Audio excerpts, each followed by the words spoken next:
Oi, gente, nesse vídeo eu vou falar um pouquinho sobre os conceitos básicos da ótica, sobre a reflexão e a refração da luz. Bom, antes da gente chegar nessa parte da refração e da reflexão da luz, a gente precisa entender como que a gente faz, como que essa luz chega até a gente. Então, eu preciso necessariamente ter um objeto. Nós só conseguimos enxergar esse objeto graças à presença da luz, graças aos raios aí que atingem esse objeto e reflete essa luz até o nosso olho. Então o nosso olho ele vai captar essa onda, né? E vai mandar por um impulso nervoso até o nosso cérebro, que vai interpretar essa imagem. Só que essa luz, ela pode ser de diferentes fontes, ela pode vir de diferentes locais. Então, uma fonte que emite luz, a gente chama de fonte primária. No nosso caso, né, temos o sol e a chama aí de uma vela, que elas são fontes de luz, que elas emitem luz, então uma fonte primária. Já uma fonte secundária é aquela que reflete a luz que foi emitida lá pela fonte primária. Então um exemplo de fonte secundária é a lua, que ela reflete pra gente a luz do sol, e o corpo da vela agora que vai refletir aí os raios que incidem sobre ela para você poder enxergar esse objeto com a forma que ele tem, com a cor que ele tem.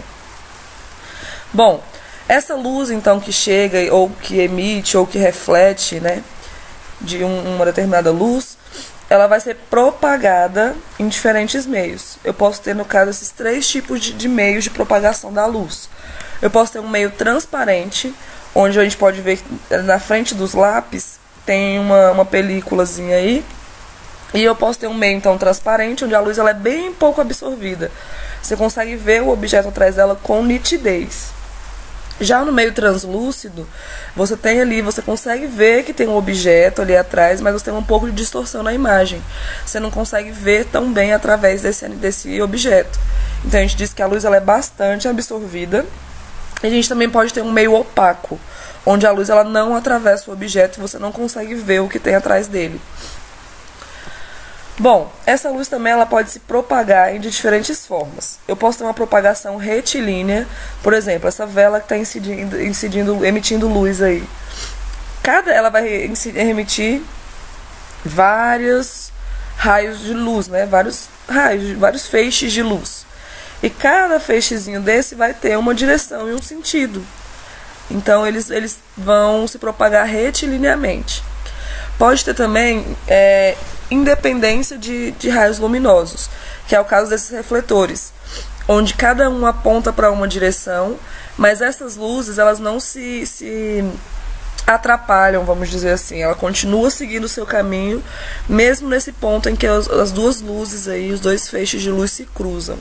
Então elas são totalmente independentes. Quando essa luz se cruza, não acontece um anulamento, não muda a sua trajetória, ela continua normalmente. E um outro caso que acontece é a reversibilidade, quando essa luz ela é totalmente refletida. Bom, que é o que a gente vai ver agora. Como que acontece a reflexão da luz? Nós vamos nesse vídeo ver somente os espelhos planos, como que acontece a reflexão em um espelho plano. Então, a primeira coisa que eu faço é representar o meu espelho. Quando a gente vai desenhar esse espelho, a gente coloca esses tracinhos atrás de uma reta para dizer que é o fundo do espelho. Então, você representa ele assim. Eu preciso de uma fonte luminosa, de onde vai emitir esses raios luminosos. E um desses raios, né, claro que ele vai emitir vários raios, mas eu vou desenhar um deles aqui, que a gente vai chamar de raio incidente. No ponto em que o raio incidente toca o espelho, a gente traça uma linha imaginária chamada de reta normal. E a partir desse ponto, eu vou ter um ângulo ali formado entre o raio incidente e a normal. Depois que o raio incidente tocou no espelho, ele vai refletir exatamente nesse ponto em que ele atinge a normal. Então eu tenho um raio refletido. E esse raio refletido ele vai formar um ângulo também entre o raio refletido e a normal. Percebam que esses dois ângulos eles são iguais. Quando eu me refiro a um espelho plano, tanto o ângulo de incidência quanto o ângulo de reflexão são os mesmos. E a gente pode perceber isso nessa imagem também. Mas como que a imagem ela é formada diante de um espelho? Então, como eu represento o meu espelho de novo, tenho aí um objeto qualquer, pode ser uma pessoa, pode ser um animal, pode ser qualquer objeto, e a gente tende sempre a representar ele por uma setinha, para ficar mais fácil de formar essa imagem. E esse objeto aí tem um ponto A e um ponto B. E para eu traçar, para eu saber como que essa imagem é formada, eu preciso representar dois raios específicos. Então a gente vai ter um primeiro raio aqui que ele vai do topo da imagem até o fim do espelho. E que eu tinha falado aqui quando a gente viu sobre os espelhos, que exatamente no ponto em que o raio incidente toca o espelho, eu traço uma linha imaginária chamada de normal. E aí então esse raio ele é refletido, tendo a mesma angulação, certo? Mas tem um segundo raio também que vai tocar a parte superior da imagem, do objeto, e vai tocar lá no espelho em linha reta, formando um ângulo de 90 graus aí. Então, esse ângulo também vai ser refletido com a mesma direção, só que sentido oposto. Percebam que esses dois raios refletidos, eles não vão se encontrar em momento algum. Mas como que eu faço para formar a imagem, então? A imagem ela é formada pelo prolongamento desses raios refletidos. Como que eu represento isso graficamente? Traça aí o prolongamento desses raios. No ponto em que os dois raios se encontram, você forma então a imagem que vai ter o mesmo comprimento, a mesma altura do objeto, tá? Então não pode confundir o que é objeto. O objeto é essa parte inicial aqui e a imagem é o que foi formado. Bom, algumas informações. A natureza dessa imagem ela é virtual. Por que virtual? Porque é algo que está sendo refletido, projetado em um determinado objeto. Tem orientação para a direita, certo? E o tamanho ele é igual. O tamanho da imagem é igual ao tamanho do objeto. Bom, agora a gente vai falar um pouquinho sobre a refração da luz. O que é essa refração da luz? Vimos a reflexão, que é quando essa luz ela é totalmente refletida para os seus olhos.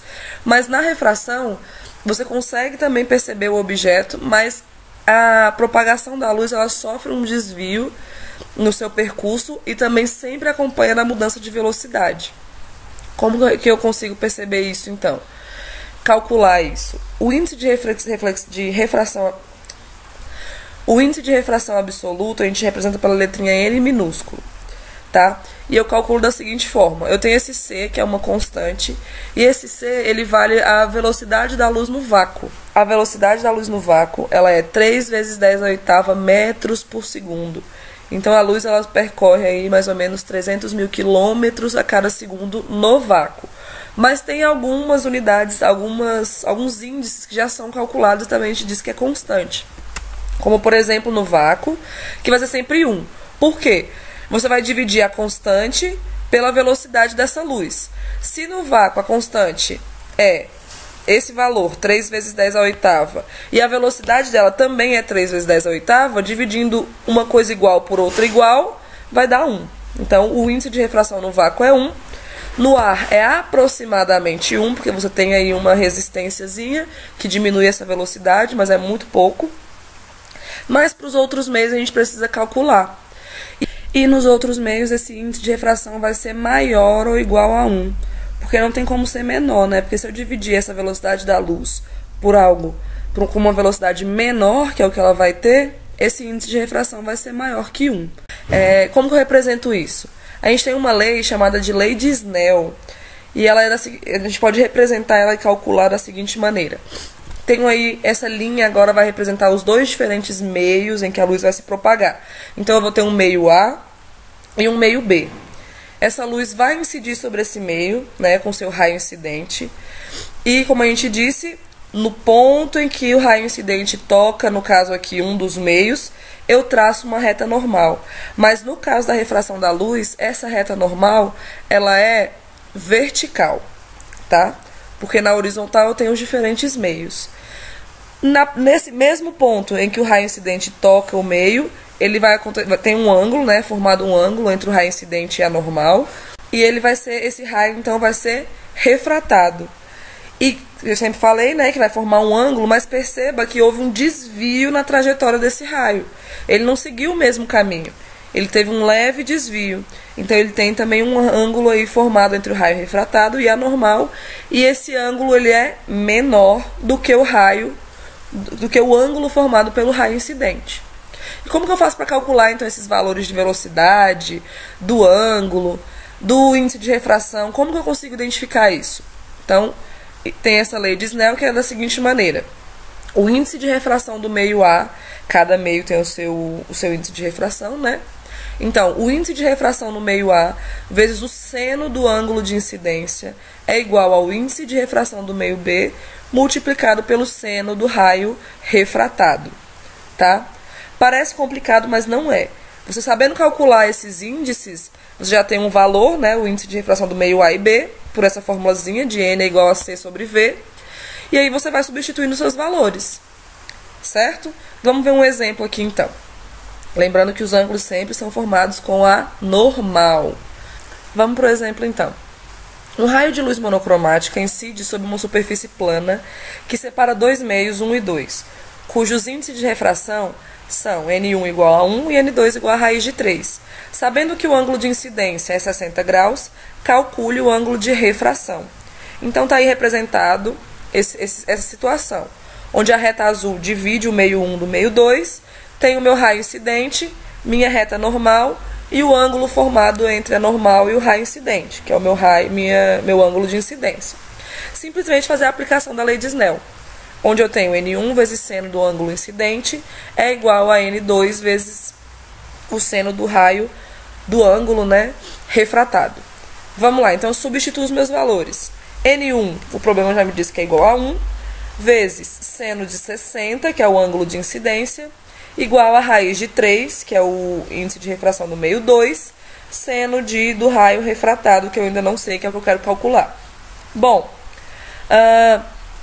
seno de 60 é igual a raiz de 3 sobre 2, tá? Vezes 1 vai dar raiz de 3 sobre 2, que é igual a raiz de 3, que é o seu índice do meio 2, vezes seno do ângulo refratado. Se eu dividir raiz de 3 por raiz de 3, vai ser igual a 1. Por quê? Eu teria que passar o raiz de 3, que está multiplicando o seno, para o outro lado fazendo a operação inversa. Se está multiplicando, ia passar dividindo. Então, raiz de 3 dividido por raiz de 3 é 1. Então, eu posso cortar esses dois valores, certo? E vai me sobrar o quê? Meio do seno do ângulo refratado. Como que eu faço isso? Eu tenho que isolar o ângulo. Então, eu tenho que passar o seno para o outro lado fazendo a operação inversa. Se o seno ele está multiplicando, eu vou passar ele para lá dividindo.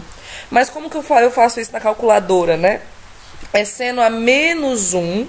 Tem uma opçãozinha lá nessa calculadora de fazer seno a menos 1 de meio. E você vai ter, então, esse ângulo, desculpa. Então, colocando na calculadora lá, seno a menos 1 de meio ou de 0,5, que é a mesma coisa, eu tenho um ângulo de 30 graus, um ângulo refratado de 30 graus, que é o que está representado aí no gráfico pelo seu raio refratado e o ângulo dele, certo? Então eu espero ter ajudado e bons estudos.